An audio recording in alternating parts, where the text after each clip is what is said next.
ассалому алайкум ёру дӯстон, муҳтарам ҳаводори канал ва хусусан мардуми деҳқон. имрӯз 8 апрели 2024 аст. рости гап 27 март буд. мо дар меҳмонӣ ҳамин деҳқон Абдуғаффор аз хоҷигаи деҳқонии Саид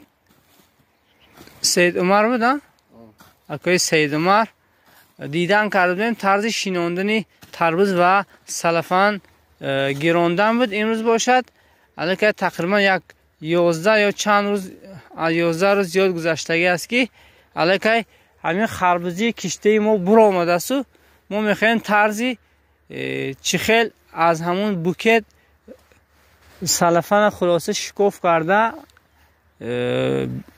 ҳамун ниҳоли берун кардан ки ва чунин чӣ гуна мутобиқ кунонидани ӯ ба ҳавои беруна, чунки то ҳол ӯ дар зери салафан истодагӣ аст ва ӯра чӣ гуна мо мутобиқ мекунем ба ҳавои берун ва чӣ гуна хокпеч мекунем гирду атрофи ҳамин харбузара. рости гап сухана ба дароза намекашем ва як чиз ногуфта намонад ки ин деҳқони мо деҳқони 100% намегӯем ки ягонҷо хондагӣ ин кас аз таҷрибаҳои чандин солии худашон мехоҳанд барои мо фаҳмонанд. бо агар мабодо ягон хел хатогиҳо бошад, ягон хел деҳқонҳои асил моро тамошо кунанд, агар ҳатман дар комментариҳо тарзи ислоҳаша барои мо гӯяд, чунки ин навора рости гап навори пешина хело бинанда зиёд буд ва мехоҳем ки деҳқонои навдеҳқон ё ин ки деҳқоне ҳастанд ки таҷрибаашон камтар аст аз ҳамин таҷрибаи якдигар истифода баранд. хайр рафтем ана тарзи шикоф кардани букет.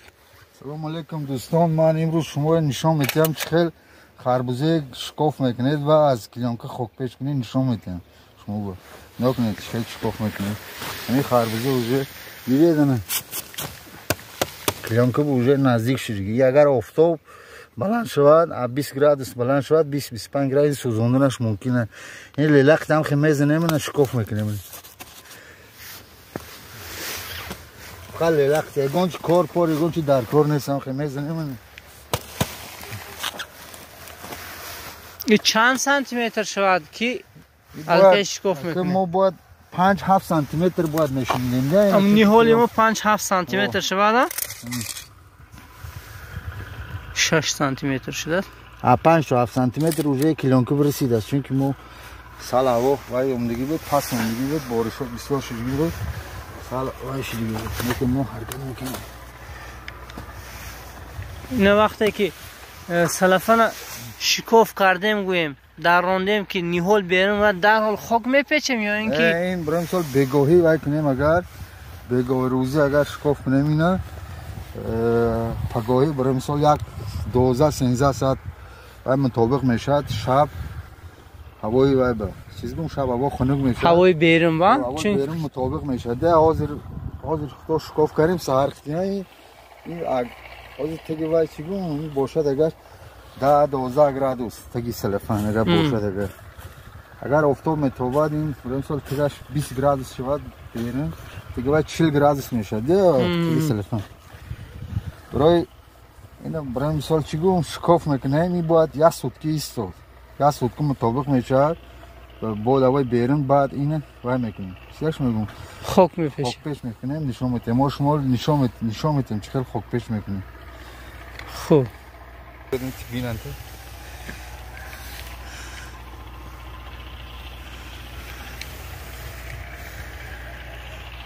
рости гап дар ин ҷӯяк аллакай дирӯз шикоф кардагӣ будам барои ин ки мо нақша кардем ки имрӯз барои шумо навор мекунем. ҳамон ба ин аллакай тақрибан ки як сутка борин шуда истодааст ки шикоф кардагӣ аллакай ниҳолҳояш ба берун мутобиқ шудагӣ аст. ина барои шумо тарзи хокпечи нишон метем дӯстон. мана 3-4 ниҳола барои шумо нишон метем.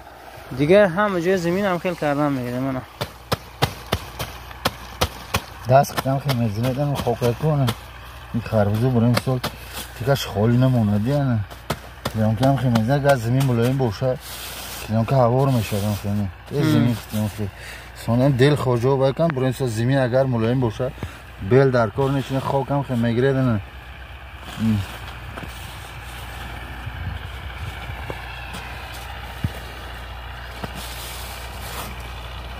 خاکم خیمه پرزید اوار میکنه تمام. همین خاک پیش نکنه چی میشه؟ خاک پیش نکنه دیگه این ما شما وعده داده بودیم دیدن چند تی تو پرتافت بودیم. 3 تا گفتی بودیم ما 3 تا 2 تا 1 تا. سر بیاد.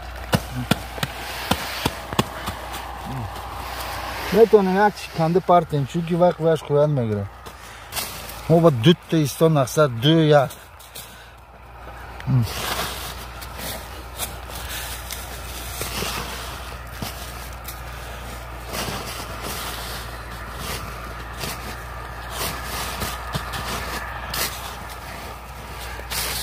من در رفت همین کارا چی رو برای شما پرسم در کامنتاری گذشته گفتن طرز آبدهی اینا کی آب دادن در کو؟ اینه بابا من جان اینا مدنت کی اومدی؟ همین خربزی هم خیلی خوب پیش میکنه. ما اینا یک میمونیم اینش برای تجربه نه چون که یک تا ایستاد اگریم با قاعد میشه یا تیز بعضی آدمو میمونن نیست دلش نمیشد که نه سال این باید یک شود یک 2 3 پارتافتی بوده تو شما دیدید 1 2 3 این تو سال چقدر غلطی دیگه ایساب چقدر میغلطه در میبرود حرکت کنید وقت شنوندن خاک کم پرته اگر بسیارتر حرکت کنید آب خطی نم زمین میانه کنه نم زمین باید فریبه اگر گفته نمیشه یک آفتاب سخت اوبد نم زمین تی پلان که تیز قاق میشه برای خاطرم و آب خطی کاره نقصر دل پرده و آب میرزه با خربوزی یاردن میکنه اگر آب دری آبید آب دودن به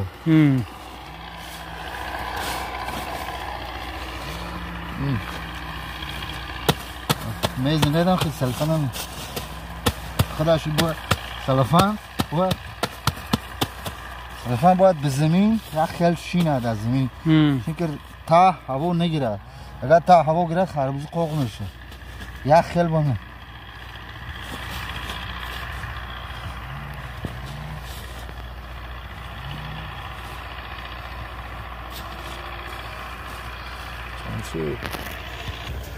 بعضی جا شکاف نکردن برای چی اینجا شکاف کردگی نیستین؟ این خربوزه نه بروندگی اکه بروندگی چقدر غلطی دیگه دیگه این چقدر غلطی دیگه او اکه کفونده او دیده در کفوندگی چقدر غلطی دیگه اگر این مایده باشد اگر خاک اگر نمایان باشد اگر این کفونه آفتابی قاق میکنه دیگه باید براد هم خیلی مانند همین دیگه هم خیلی بقاش و سلفان بر رسد بس شکاف میگه سلفان نرسد نه نرسیدگیش ایستادن بس سلفان بر رسد اگر دیگه من میسوزد دیگه آفتاب گرس راز میسوزونه چون این یک تا یک دانه دیگه یک تا راز میسوزونه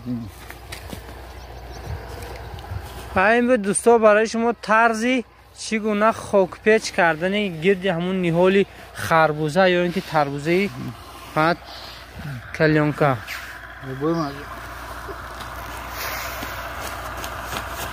اگر ویدیو من به شما پسند آمده باشه حتما فکر و اندیشه خوبی خود در کامنتاری ها میگذارید راست اگر شما دهخانه اصیل باشید و تجربه بای داشته باشه میتونید خطاگاهی که ما در همین نوار میکنیم او را اصلاح کنید دوستان و باز یک چیز دیگر پرسیم همین بعضی ها مثلا اسکواش دارن نسازه آب دارن در همین حالت ها باید آب مانن چیکار کنن؟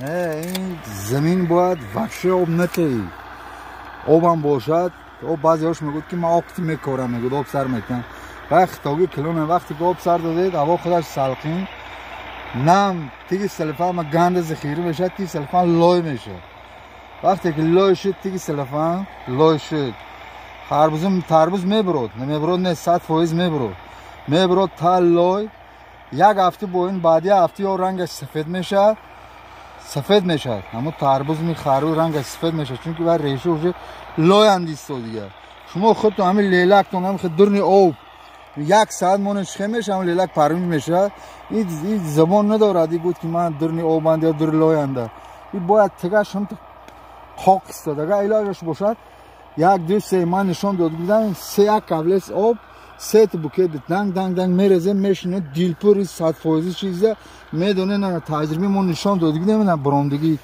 99% بروندگی 99% میده نگاه کنید یک 99% برون دیگه یگون خیلی بیاش نیست طرف آفتاب میبرد آفتاب اون طرف میبرد این طرف آفتاب میبرد این طرف دست راست یکم میبرد چون که یکم نور آفتاب میرسد گرمی می یکم میبرد طرف دست چپ با میبرد افای فرق میکنه دو روز سه روز بریم سال و آفتاب سراز میبرد و میزند اگر وقتی چرت کنی حرکت کنی طرف دست راست یکم چرت کنی چون که با آفتاب وای تیز میسوزونه این طرف آفتاب میشینه بعد ساعت 2-3 آفتابی رو میگذره آفتابی رو که وشن ضرر چیگون استی راست است حرکت کنی دست راست شکاف کنی خیلی بود مثلا آب گفته نه شما چه اومده این خربزه وقتی برومادن همی بروماد اکیلون که بیرون کردن هم خیلی دیدن اگر شما زمین به نیم قابل آب ریختگی باشد اگر زمین تو امفاس ریختگی باشد اترما وقت شد گور این خربزه خدا خواهد 45-50 روز یگان چیز نمیشد نترسید و گل هم میکند تپ گل هم میشد بعضی آدم ها اینو من تپ گل شد با نفستر آب فقط ضرر است این خربزه این یک چیزی است که آب ناز نمیبینه یعنی حرکت کنه آب کم مونه بریم سام جویکه مایده راست کردیم ما جویکه ما بسیار چقدر راست کردیم من دیدم تقریبا 40 سانتی متر زیاد است ما گنده چقدر راست کردیم جویکه شو بعضی میمی جویکه رویک راست میکنه ما همه آب سر میتیم و بالا 20 minut با اون فرو سر میکنه 20 minut فرو سر کرد وقت نگاه میکنه 20 minut دیگه 40 minut اومدیم ما ای زیاد اومدیم با همون آبام برایم سال سستیان اینو کارو میتیم ده این خیلی مطابق است بریم سال زرد باشد آب نمیتیم سیاه باشد بریم سال آب طلب باشد بریم سال 2-3 تا 4 بار اومدیم 4 بار زیاد نه اکثر میگوید که من اومدم و اومدم خربزه بریم سال چیگون این زبان داره اگه من اومدم آب دادن گره چند بار اومدم راست این چیه که 4 مرتبه آب زیاد دادن در کار نیست همین خربزی این جانور او بالا بسیار اومده ما دیدم ده آخی مثلا چولی جیزه خیلی اومده و به پلانکو میکره یک 10 جوبور میده متروفکای کو یک دال ما رو جویک راست کردیم طرفه ما و میکنیم و خربزی جانرق متروفکای جیزه خوارگی تخمشه برای تجربه میکنیم اگر خربزی شود آیان ما پول نم خربزی میگذاریم این خربزی چلگی کم میکنیم متروفکی زیاد میکنیم چون که خربزی متروفکی طلباتش بسیار است بزرگ خیلی دوستا برای شما نوار کردن طرز چگونه از خاک بیرون کردن و خاک پیش کردن و دوستا باقی سربلند و خانواده باشید حتما فکر اندیشه نیک خود در کامنت ها میگذارید التماس فقط تجربهاتون هم اینچنین نویسید دوستا که در جاهای شما چگونه همین کار میکنن و در جای ما خیلی آیا یک خیلی میکنن یا که دیگر خیلی تجربهاتون به هر حال در کامنت ها نویسید دیگر خیلی ما خوشحال میشیم خیلی باقی سربلند و خانواده باشید.